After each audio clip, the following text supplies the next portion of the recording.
Selam. Hello. Botero meydanına gidiyoruz. Botero'yu hatırlar mısınız bilmiyorum. Biz Bogota'da onun sergisine gitmiştik, müzesine gitmiştik. Evet, gittiğimiz en tatlı müzelerden şu şişko teyzoşların olduğu müze. Linki şurada. Şimdi oraya doğru gidiyoruz. Burası San Antonio durağı diye geçiyor. Bütün metro bağlantıları bu noktada. Hepsi de alt tarafı da böyle seyyar satıcı dolu. Gerçekten Kolombiya'nın yarısı seyyar satıcı. Ama burası abartı yani. Her yerde, boş her alanda satıcılar var. Baksanıza.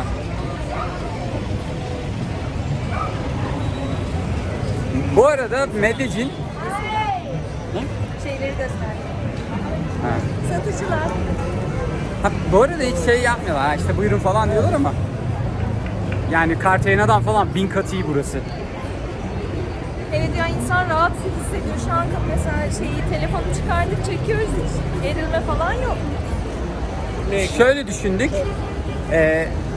Kolombiya'nın başkenti Bogota, tamam, ama Ankara, İstanbul gibi düşünün. Yani Ankara başkent tamam ama bir Ankara sever olarak İstanbul bambaşka. Yani burası da onun gibi. Bogota ve Medellin iki farklı şehir.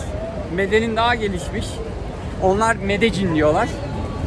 Bakın geldik bu Montero neydi? Botero'nun işte heykellerine. Yine öyle şişko bir kadın vücudu. 1990'lı mı yapmış? Evet. Ya bu kısımda biraz ulusu andırıyor, Sığıye'yi andırıyor. Böyle biraz kargaşa, gürültü var. Ama dediğim gibi hiç rahatsız edilecek bir durumla karşılaşmadık. Şu tarafa doğru yürüyelim. Şimdi yürüyoruz ve daha çok satıcı görüyoruz. Her yer satıcı gerçekten ve hani aradığınız her şeyi bulabilirsiniz. Ne bileyim, kıyafetten, teknolojiden, böyle gerçekten her şey var. Yiyecek, içecek, karman çorman bir ortam ama tatlı da bir ortam aynı zamanda. Ha, bu arada buranın mevsimi, 4 mevsim bahar yaşıyorlar. Medellin zaten demekmiş, sonsuz bahar demekmiş. Onu çok net hissediyorsunuz. O açıdan güzel, sevdim. Bakın bu meyve sucuları çok meşhur. Şurada bakın limonade coca yazıyor. Hola. İster misin? Hemen araya girmek istiyorum. Limonatalı kokonat yani. Hindistancı. Var ya, oy böyle bir tatlı. Geldik, yedik, içtik. En sevdiğim şey aralarından kesinlikle o. Bakın o 5500 peso, yani 4 ile çarparsanız 22 lira falan yapıyor işte. Diğerleri de işte portakal suyu var, mango var, marakuya var, guabana var. Hepsinin fiyatları 3000 ile 6000 arasında. Yani 3000 olsa 10 lira falan yapıyor, 12 lira falan yapıyor. Bu koskocaman şey 22 lira. Bir de fazla yapıyorlar. İçiyorsunuz, üstünü dolduruyorlar. Bunun üstünü 2 kere buraya doldurdular. 22 lira verdik. Acayip iyi. Limonata ve Hindistan cevizi. Osman'a sevgiler. Osman.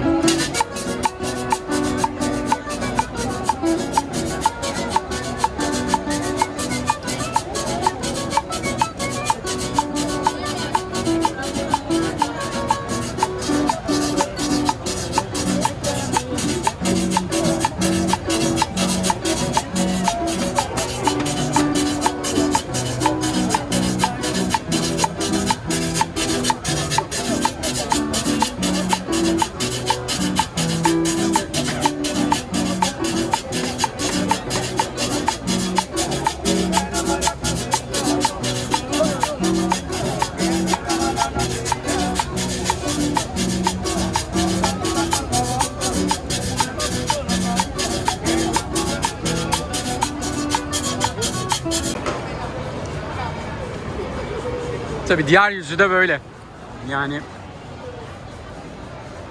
evsiz de çok, üzücü. Evsiz de çok.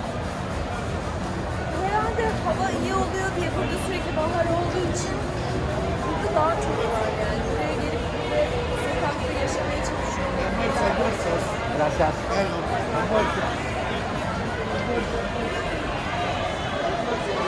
Bakar mısınız şuraya?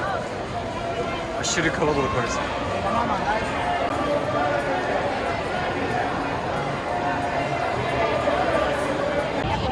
Ve Botero Meydanı'na geldik. Şuraydı. Yorumsuzdur. Bakın. Olmazsa dönerizden Ali'nin de esprisi vardı. En çok nereye eğlenmiş görüyorsunuz.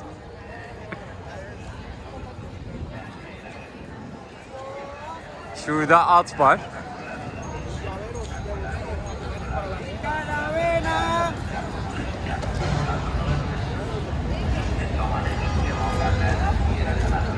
Burada köpüş var.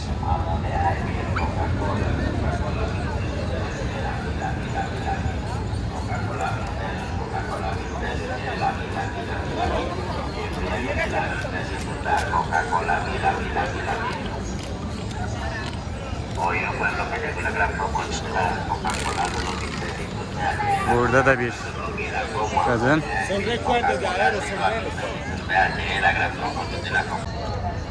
Bu arada Botero'dan daha önce bahsetmiştik. O videoyu izleyenler bilir. Adamın hem ressam hem heykeltıraş amacı güzellik anlayışını kırmak. Yani illa zayıf olmak zorunda değilsiniz. Şişmanlar da güzeldir diyerek böyle bir çalışmaya gitmiş.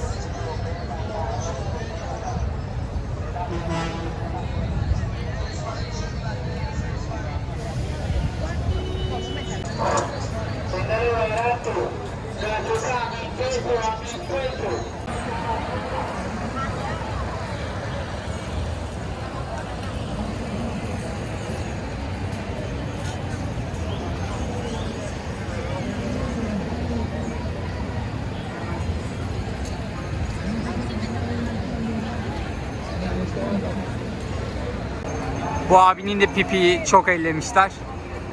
Bunun da pipisi sararmış.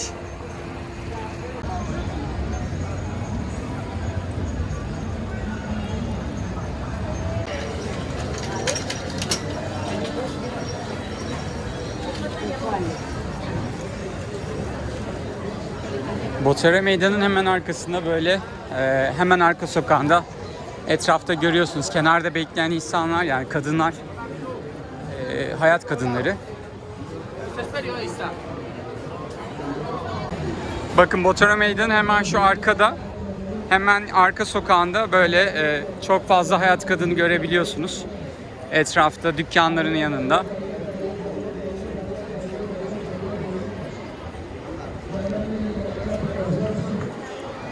Hemen devamında ise pazara giriş yapıyorsunuz.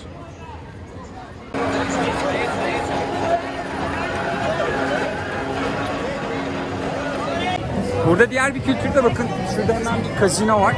Sokak arasında her yerde kazino var. Bir de göstereceğim size onu. Gala diye bir galaydı galiba. Her yerde işte sayısal loto, işte bahis. Dün akşam bu müzik hiç susmuyor. Hiçbir yerde, hiçbir zaman Metroda susmuyor. bile. Yani. Ve çok yüksek sesle müzik dinliyorlar. Şans oyunlarını çok oynuyorlar. Çok denk geldik. Onu da görünce gösteririz size. Aha bulduk. İşte Gana'ymış bu arada. Gala değil. Burası sayısal lotocu, işte bahisçi, milli piyangocu. Her yerde görebilirsiniz bunu. Bakar mısınız nasıl kalabalık?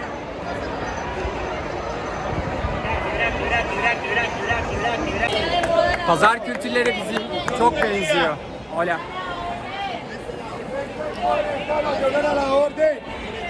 Sağlam bir kargaşa var ama rahatsız edecek hiçbir durum yok bence. Aynen Hola. bence de ya. Sadece çok gürültülü o kadar. Üstümüz metro. Burada metro sistemi böyle yukarıdan gidiyor. Bizim geldiğimiz bir üstündeydi bunun. Bağlantı noktası yapmışlar. Güzel bir sistem yapmışlar. Ha, bu arada şöyle bir tedirginlik var onu söyleyeyim. Haberlerde gördük. Dün değil evvelsi gün yanılmıyorsam işte biri izlerken Kapkaççılar telefon bu şeydeyken alıp kaçıyorlar. Baya onun videosunu yayınlıyorlar. Yani haber İspanyolcaydı ama gösteriyordu durumu. Yani nasıl hırsızlık yapıldığına dikkat etmeniz gerektiğini bayağı hükümet ve polis uyarıyor. Şu an bunu yapmamalıyız yani. Evet. Ve buradaki insanlar kendi söylüyor. Yine 3-4 gün önce şeyde para bozdurmuştuk. Teyzenin biri İngilizce dikkat et dedi. Çok dikkatli ol dedi. Ve elit bir AVM'deydik. Gracias amigo. Şimdi yine dolanıyoruz sokaklarda seyyar satıcıların arasında.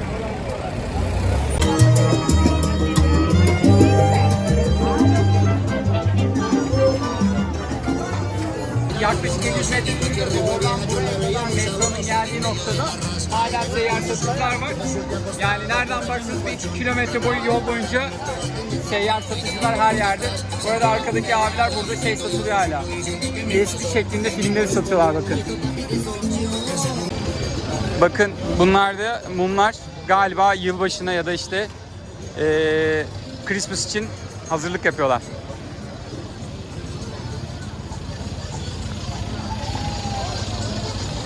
Aradığınız her şeyi istisnasız bulabilirsiniz. Baksanıza tişörtlere.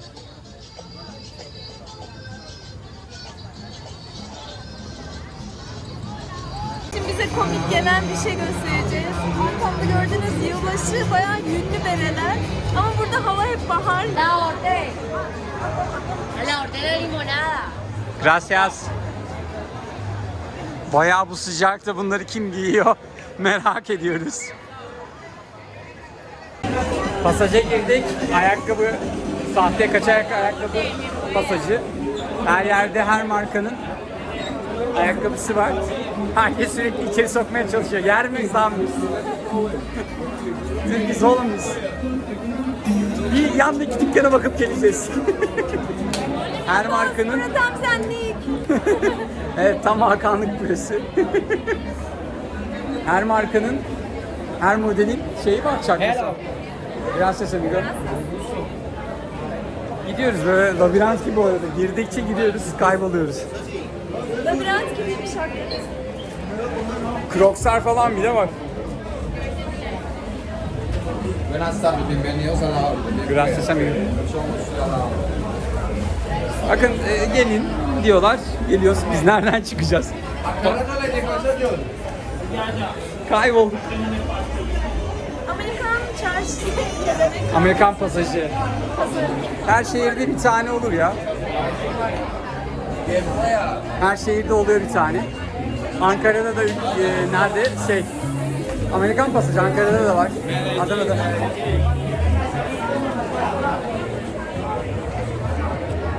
Burayı da gösterelim istedik. Fiyatları bir sormadık çünkü kesin bize bir şey satmaya çalışacaklar. Biz yükümüzü hafifletmeye çalışıyoruz. Bir tişört yırtıldı mı at hemen.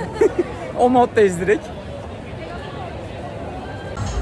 Şimdi merdivenlerden çıktık. Yanda kendisi böyle bir yerde alışveriş merkezi gibi, tarihi bir bina gibi. Ama dükkanlar var daha. Bu arada biz binayı dışarıdan ilk gördüğümüzde dedik herhalde burası müze ya da böyle bir devlet binası falan. Meğersem içerisi bildiğimiz AVM gibiymiş.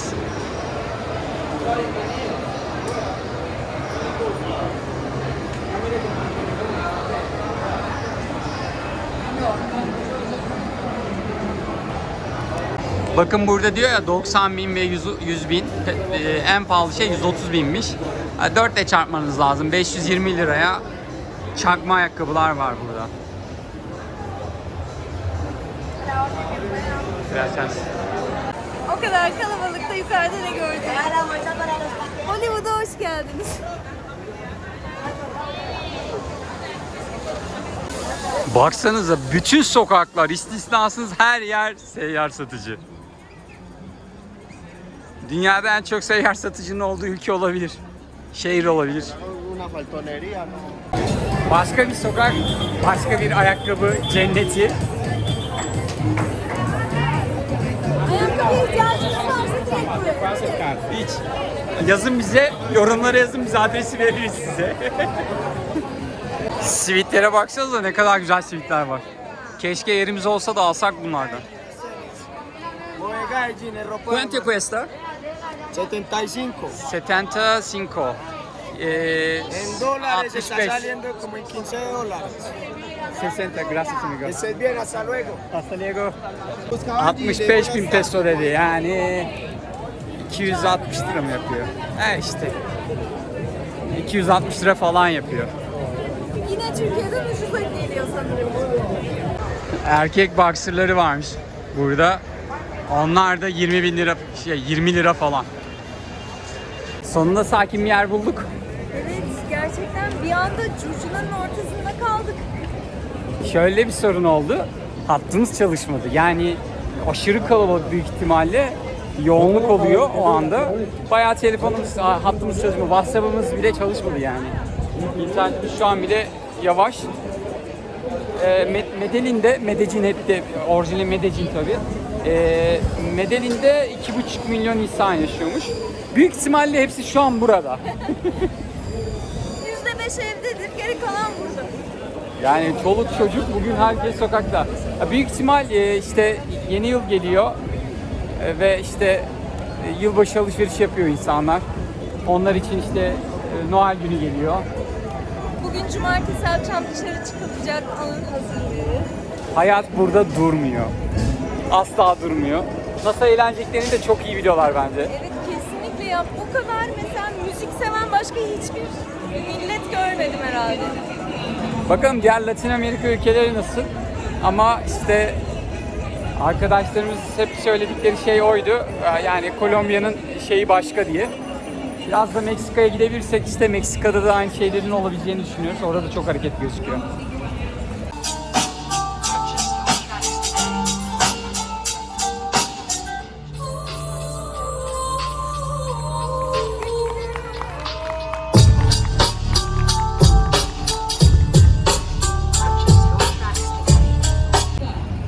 Şimdi Plaza Cisneros veya Cisneros gibi bir yerdeyiz.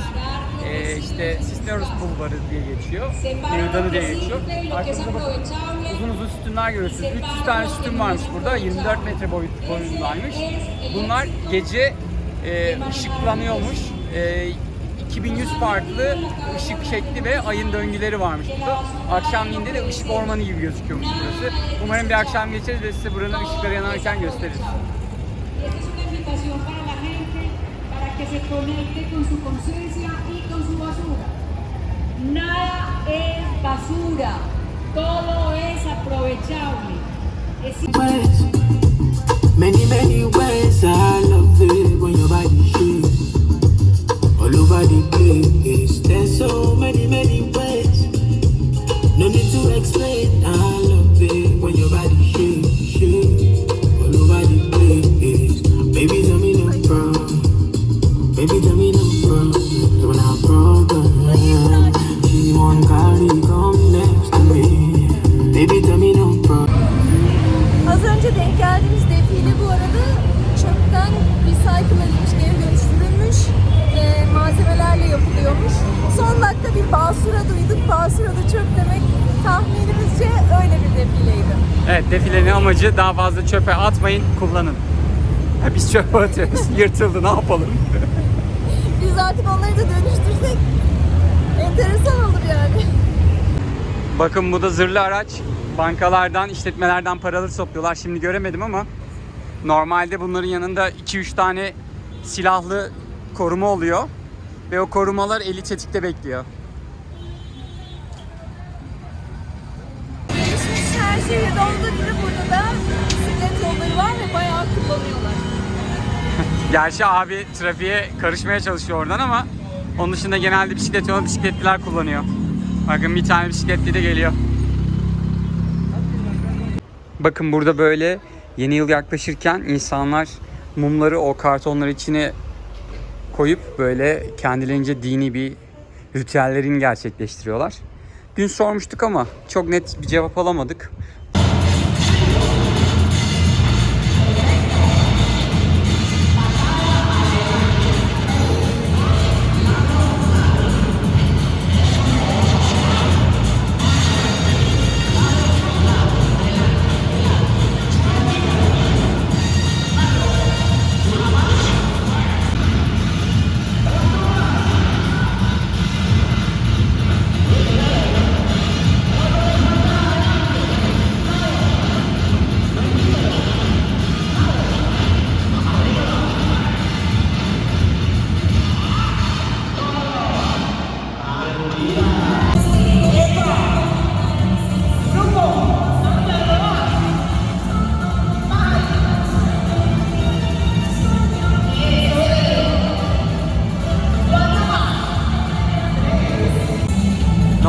bu etkinliği hep dışarıda yapıyorlardı.